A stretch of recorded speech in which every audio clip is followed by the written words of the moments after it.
Halo guys, kembali lagi di channel Ratu Salsa. Jadi hari ini aku sedang bersama orang yang benar-benar spesial. Tarara.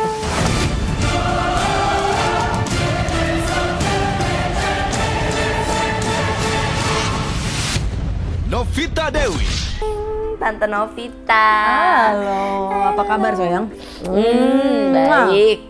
Kalau Tante gimana nih? Baik dong. Apalagi ketemu kamu langsung merasa youth banget. Langsung happy kiowo gitu ya.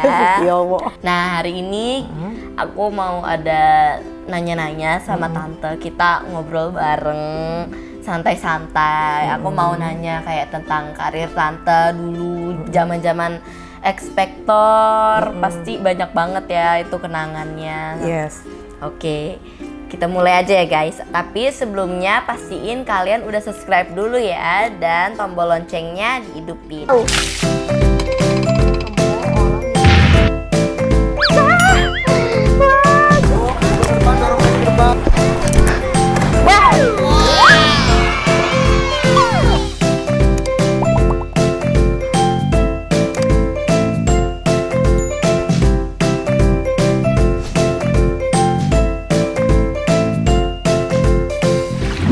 Oke, kita langsung mulai aja ke pertanyaan pertama.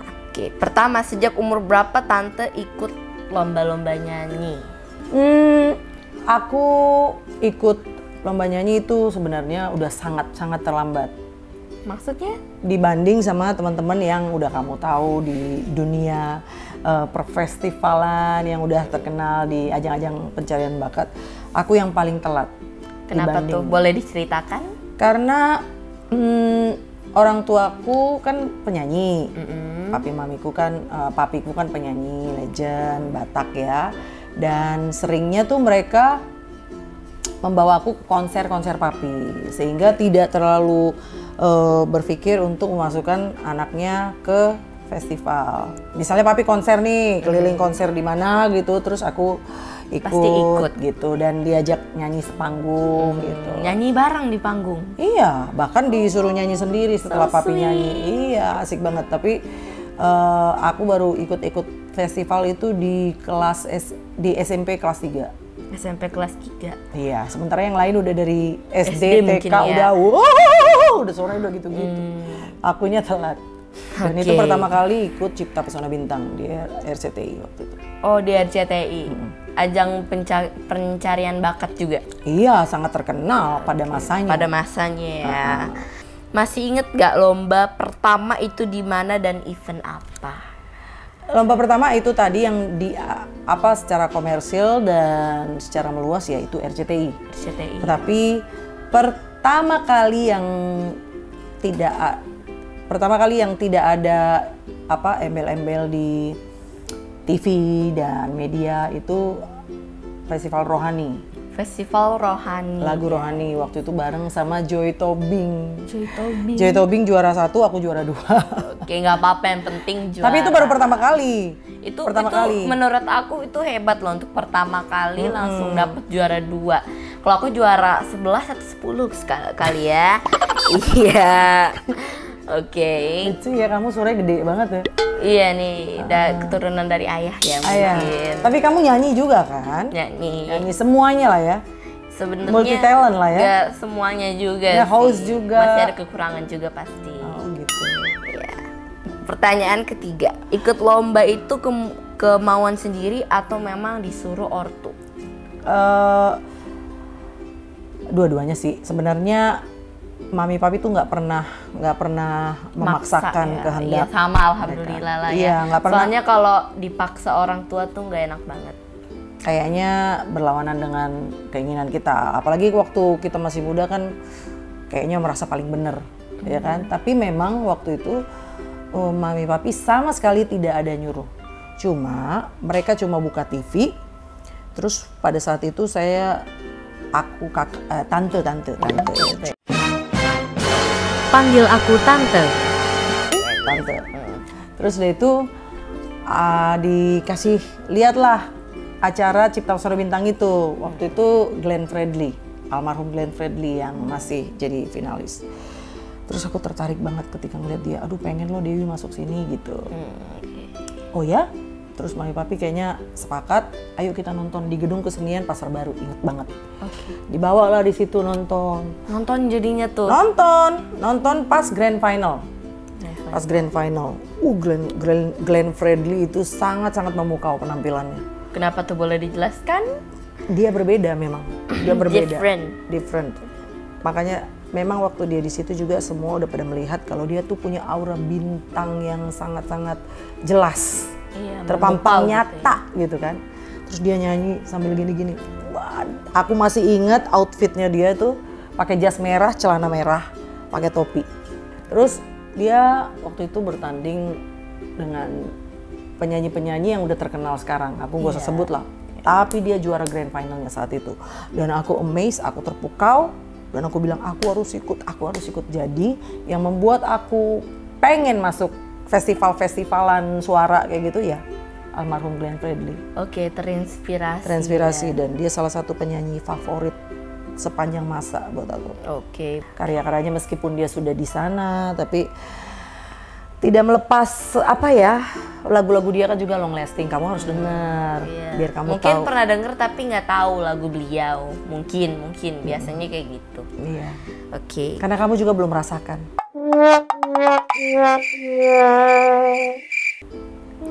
Belum merasakan apa makna daripada lagu tersebut. Ya, mungkin. Kita mungkin emang kamu udah ngerasain. Ayo. Jangan di-spill di sini lah ya. Jangan di-spill di sini. Oh, ada mama ya? Iya. Lanjut ke pertanyaan nomor 4. Suara Tante Novita yang rock banget ini belajarnya karakter influence dari papanya atau emang udah suka musik rock dari dulu? Ada musisi favorit yang berpengaruh nggak di genre kakak sekarang? Sebenarnya ya, aku tuh mulai kelihatan ngerok itu ya pas di X Factor ya. Okay. Padahal sebelumnya itu genreku tuh R&B, soul, blues gitu. Terus waktu aku SMP sampai aku dewasa itu suaraku tuh Mariah Carey wannabe. Mariah Carey plek-plek, mau Mariah Carey kayak gimana aku bisa. Nah, akhirnya aku dulu waktu masih muda ya. Masih muda itu remaja-remaja ya, biasanya suka susah kalau dibilang kan. Iya, benar banget. Saya juga. Iya, saya tahu perasaanmu. Ketika ditegur, dikasih tahu, suka langsung gimana bad mood gitu. Iya, langsung bad mood. Waktu itu senior seorang Utha Likumahua almarhum. Tahu lu Utha Likumahua? Nggak tahu juga. Iya. Dia adalah, mama pasti tahu tuh. Dia adalah seorang penyanyi legend Indonesia terbaik dan sudah di surga tentunya. Dia datang ke saya waktu dia ngelihat saya nyanyi, dia terpukau katanya. Oh my god, didatengin. Terus dia datang. Didatengin. Waktu itu kan panggilan aku Dewi kan. Dewi, kamu itu suaranya luar biasa, keren sekali.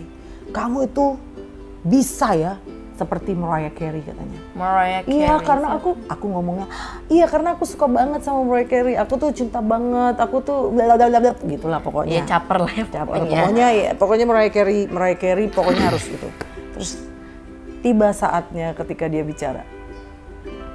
Tapi boleh gak Om kasih tahu? Boleh gak Om kasih masukan? Kalau sudah ada Mariah Carey di dunia yang udah terkenal di dunia, orang gak butuh kopian Mariah Carey-nya katanya. Jadi waktu dia bilang kayak gitu, kenapa sih gitu? Aku merasa apaan sih gitu. Jadi tapi setelah aku pikir-pikir 2 tahun kemudian aku gini, iya juga ya.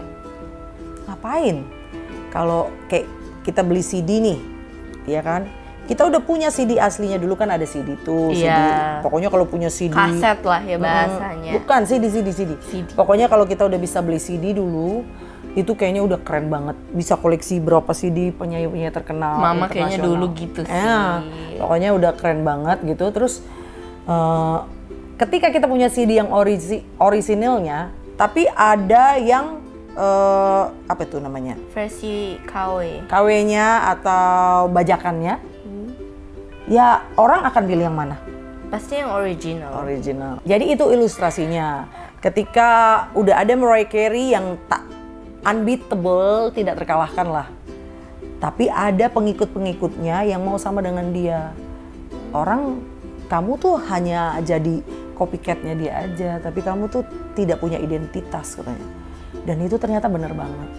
Benar banget setelah aku renungkan dan aku berterima kasih sama beliau. Aku bilang, Om, makasih Om.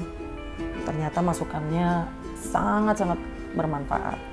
Jadi sebenarnya genre suara aku tuh nggak ngerok.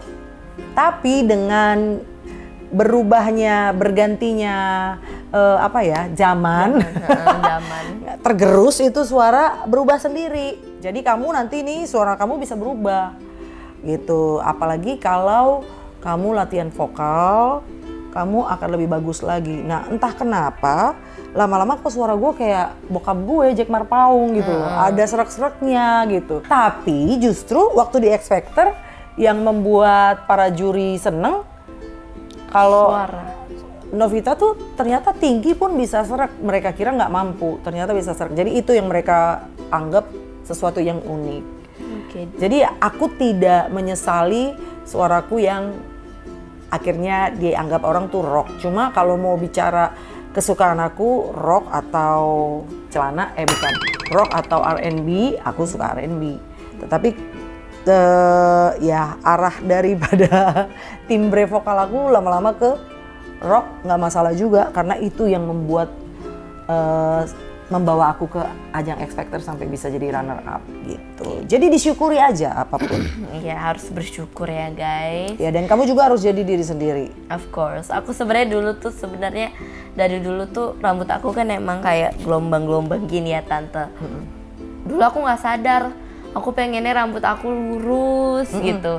Kayak lurus badai-badai anti badai gitu. Tapi lama-kelamaan aku sadar kalau itu kelebihan yang ini Tuhan kelebihan kasih. Yes, ini bagus banget. Lot of people want to be like me. Banyak orang yang pengen punya rambut kayak aku sampai beli catokan yang bikin rambut gelombang-gelombang ya? Or like kriwil-kriwil gitu. Jadi ya memang harus ada apa ya healing proses yang kamu pikir dengan rambut lurus itu kamu lebih cantik, padahal yang kamu anggap itu kurang jadi kelebihan bagi orang lain. Of course. Gitu. Oke, kita lanjut ke pertanyaan kelima. Ada trik khusus gak buat jaga suara supaya tetap ngerok atau latihan khususnya kah? Supaya tetap ngerok, malah aku nggak pengen tetap ngerok. Kalau jaga, ya harus dijaga. Tetap ya. Tetap harus dijaga. Caranya seperti apa, triknya seperti apa, enggak itu sih. Aku yang paling berpengaruh buruk untuk suara bisa, misalnya pas besoknya mau tampil gitu. Terus suara harus dijaganya tuh yaitu langsung cepet-cepet tidur cepat. Aku kan kalau tidur tuh agak late, agak tas dulu tante. Nah, tapi kalau tidur terlambat itu bikin suara nggak bagus. Why? Nggak bagusnya nggak usah suara, energi aja bisa berkurang, nggak maksimal ketika kita melakukan kegiatan kita kurang istirahat. Jadi istirahat yang cukup itu sangat berpengaruh akan stamina pita suara. Gitu, itu yang menjaganya ya. Kalau makanan apa aku nggak terlalu selama ada kan orang jangan makan gorengan sama sekali, nanti suaranya bisa rusak. Buat aku itu mitos. Cuma buat aku kenapa mitos? Kalau kamu tidak pernah memasukkan seperti inilah antivirus. Antivirus itu kan dimasukin virus juga ke dalam tubuh. Nah, kalau kamu sama sekali tidak pernah makan gorengan, terus tiba-tiba kamu ketemu minyak, entah gimana lah, secara tidak sengaja, itu langsung bisa cepat sakit karena tidak dibiasakan. Nah, tapi minyak bisa merusak suara. Ketika kamu mau nyanyi terus makan gorengan itu salah. Nah, karena jadinya kayak gitu. Oh iya, ini contohnya kita kan habis ngemil-ngemil. Nah, iya benar. Jadi aku jaganya ya kalau mau nyanyi jangan makan gorengan, jangan minum es. Tetapi kalau misalnya lagi nggak ada kegiatan nyanyi, nggak makan sembarangan juga, dijaga juga. Cuma kalau lagi pengen banget makan gorengan. Jadi perut kita nih sebenarnya, maaf kalau kasar ya, harus dibiasakan makan makanan yang jorok. Kenapa? Biar kita nggak gampang sakit. Kalau makan Sekali-sekali boleh. Sekali-sekali boleh. Tapi asal keseringan itu baru bukan masalah. jorok.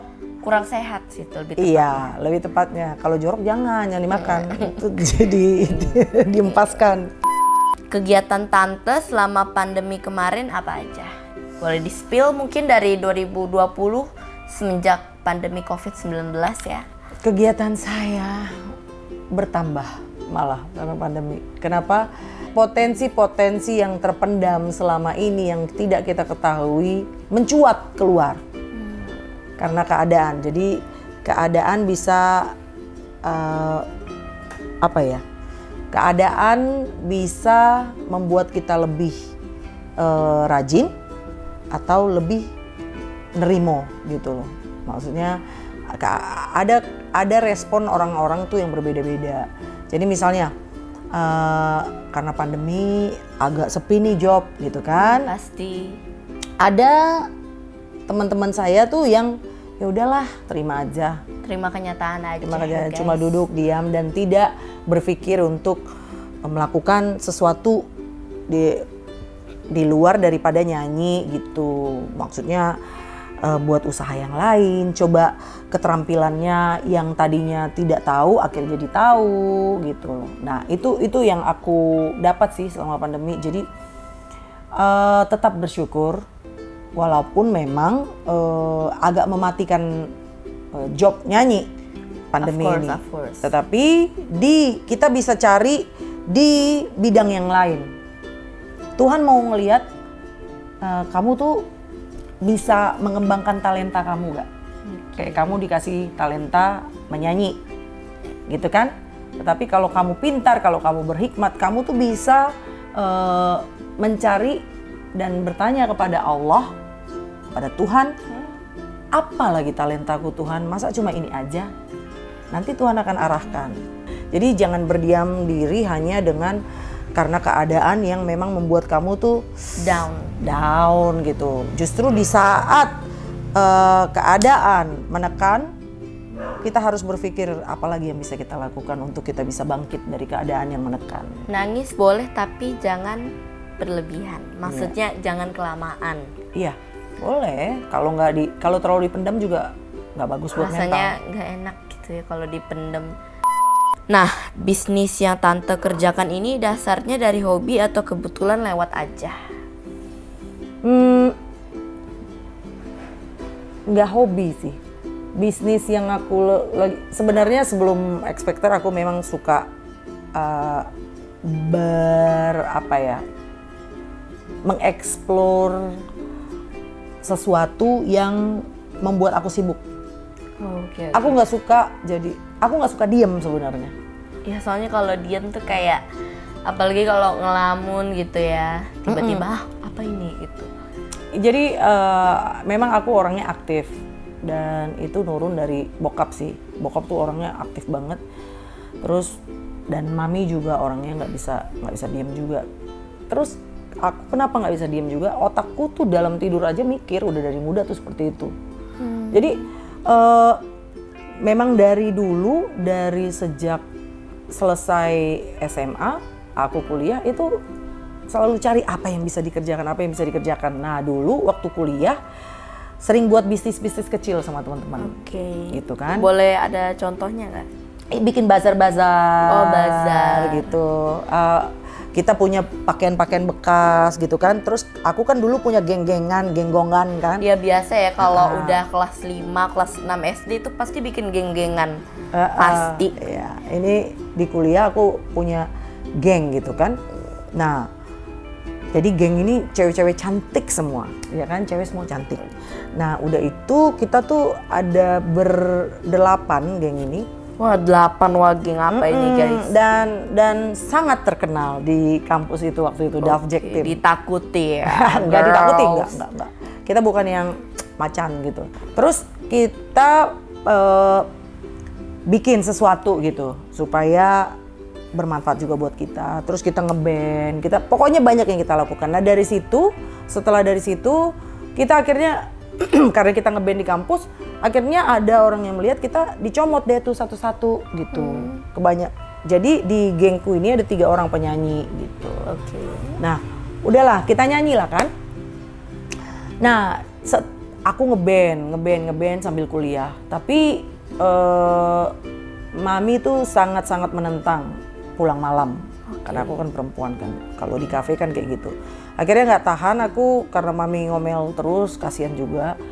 Akhirnya aku berhenti. Tetapi puji Tuhan, alhamdulillah ya, ada aja setelah aku lepas dari band itu, aku sering diundang nyanyi-nyanyi yang memang jadinya profesional. Bukan bagian dari band. Jadi band cafe, bokap gitu. Nyokap juga gak marah lah ya? Gak marah. Nah dari situ ketemulah sama entrepreneur gitu, sama pengusaha-pengusaha muda, perempuan-perempuan. Aku ngisi acara mereka terus jadi bersahabat gitu. Masih muda-muda mereka udah punya usaha. Dari situ dari buka butik, akhirnya buka butik bareng-bareng dulu di Kemang. Oke, sekarang juga ada baju-baju loh guys di sini. Waktu sebelum pandemi punya kafe, tapi ketika pandemi langsung berhenti. Why? Karena tidak boleh buka. PPKM kalau nggak salah ya, Bes. Iya, sangat ketat. Itu ya? Tidak boleh buka, akhirnya tutup dan uang sewa ya melayang seperti itu. Udah. Tapi nggak selesai di situ. Ada aja jalan yang Tuhan kasih. Aku Tuhan tahu banget kalau aku nggak bisa diem. Akhirnya ada jalur yang memasuki dengan nama aku untuk APD ya. Ya apa tuh? Alat-alat kesehatan untuk dulu apa seragam COVID itu loh gitu. Nah dengan pakai nama aku lumayan besar pendapatan dari situ. Jadi ketika kita ada niat dan ada usaha mau gerak, itu tidak akan hasilnya pasti memuaskan. Pokoknya kalau dibilang setiap kerja keras tidak menipu hasil gitu loh. Iya, tapi kadang juga mengkhianati hasil. Tidak mengkhianati hasil maksudnya. Oke, iya.